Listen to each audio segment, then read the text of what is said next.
later on tonight, and they've tried and tested themselves regularly against each other in the last 3 years. Ladies and gentlemen, let's try this again. Once again from Manchester, England, we are set to go with an 8-round cruiserweight affair. We are live on the Zone, and this bout is being brought to you courtesy of Mr. Eddie Hearn of Matchroom Boxing. It's sponsored by Betfred and JD Sports. Introducing your third man in the ring at the sound of the bell from Liverpool, A-star referee, Mr. Mark Lyson. And now, ladies and gentlemen, 8 rounds of boxing scheduled in the cruiserweight division. Introducing first, fighting out of the red corner, wearing the black trunks with the white and blue trim. He scaled 14 stone 3 pounds. His professional record, 14 victories, 5 defeats. He's got 9 wins coming by way of knockout. Presentando de Belleville, Cordoba, Argentina. Here is Mariano, El Ángel Gudino. And his opponent across the ring, fighting out of the blue corner. He wears the purple trunks with the gold trim. He scaled 14 stone 1 pound. His professional record, a perfect one. 12 fights, 12 victories, 10 of them coming by way of knockout. He fights out of Manchester, England. Here is the purveyor of artistic violence, Jordan Troublesome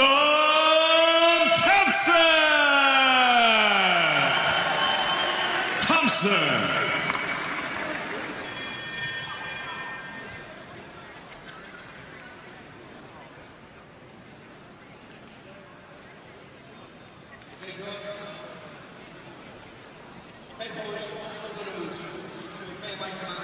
Tell you to break clean, defend yourselves at all times, boys, okay? Good luck to you both. Touch gloves, Jordan. Well, Gudino, notorious for enjoying a little bit of needle beforehand. He did so against Lawrence Okoli in the build-up. You may remember they kind of forgot to come to him at the press conference in the build-up to that contest. He wasn't happy about it, and he talked plenty in the build-up, but when he felt the power on the gloves early of the now WBO cruiserweight champion, he got on his bike, and Darren, I have to say, I think both of our instincts is that the very same could happen here. Yeah, I think so.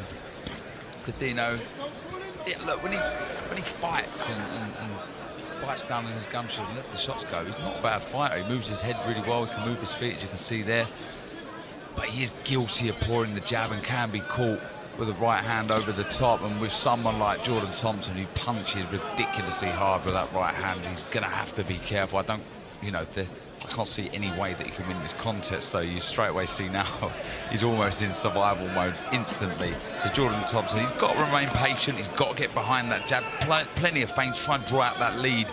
Like I say, that pouring jab that comes out from Gudino, and try and look for that right hand over the top. Really is an excellent fighter, Jordan Thompson. Gets behind that jab, he measures the distance so well with it. You see the variation, they drop down to the body, punches so hard, and sometimes with fighters that punch so hard, you can be guilty of firing to the head all the time, but he doesn't. He mixes it up really well. Good variation, and yeah, just a bit of patience required, I think, early on against Gudino. Yeah, Okoli hit him with a jab downstairs as he was on the turn, just softened him up and took him out a little later on in the contest. And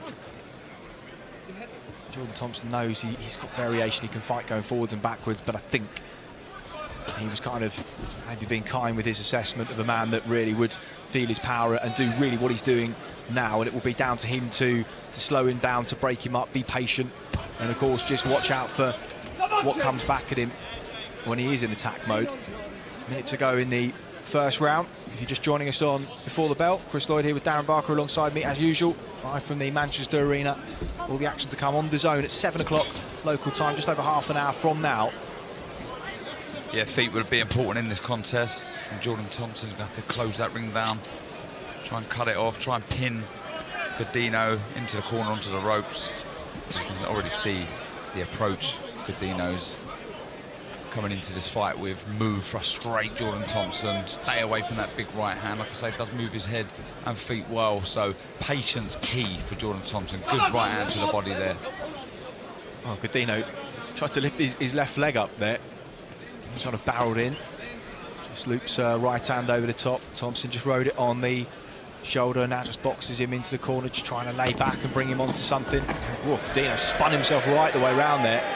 A little spurt from Jordan Thompson. It's like you on the dance floor, that, Chris. No, don't tell everybody. It's bank holiday weekend. Maybe later. Well, good tune to kick in right right when we needed it. The one man who will be enjoying the party a little bit later on, Campbell Hatton, who makes his Manchester Arena debut, having grown up watching his dad box here, and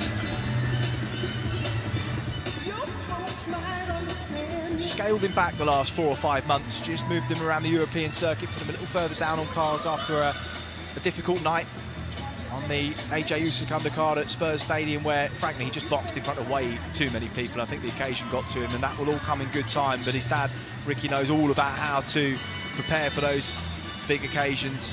If you're a British fight fan, you can't not remember those nights against Costa Zoo, the brilliant effort he put in over in Vegas against Floyd Mayweather.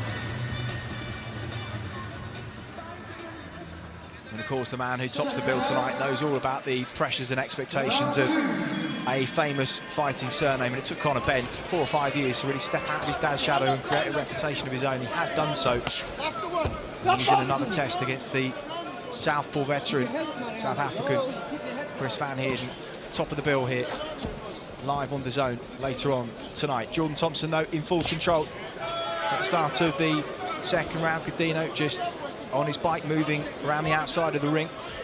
Good jab to the body to start the second round, Jordan Thompson. I think that's key as well, to try and slow the movement of Gudino down, work the body. Oh, right uppercut. Beautiful shot. He's stunned on the seat of his pants, Mariano Gudino, and I don't know if he's going to make it. Mark Lyson looking into his eyes, and he knows that the Argentinian is protesting, but he just couldn't afford to take one more of those. That was a savage counter from Jordan Thompson, and it is all over in the blink of an eye. What a shot that was. I mean, that was textbook. That was how you deliver a right uppercut.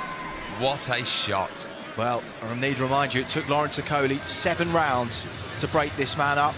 It's taken Jordan Thompson barely 4.5 minutes, and Mariano Gudino, well, he's a brave man to have got to his feet. Let's just watch this. He's rushing in, and Thompson had already read the pattern of the movement, and that uppercut, just savage. He never saw it coming.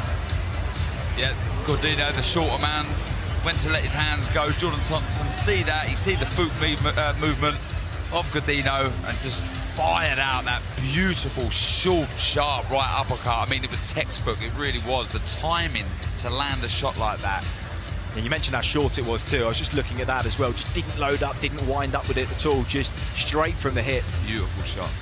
Really, really was well timed. The speed, the accuracy, and again, just showing us how hard he really hits. Tremendous power in that right hand.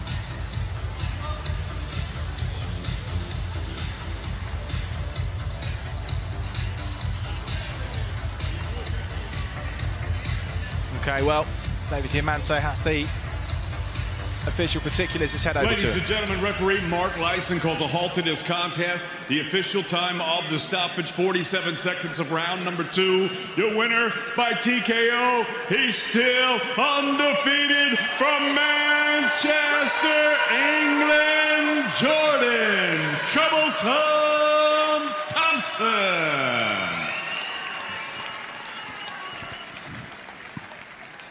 Well, I think he could be in some show-stopping encounters at both cruiser and heavyweight in the next 3 or 4 years, and to think he was contemplating his future in the sport as recently as 18 months ago, before linking up with Brian Peters, who opened a few doors of opportunity for him.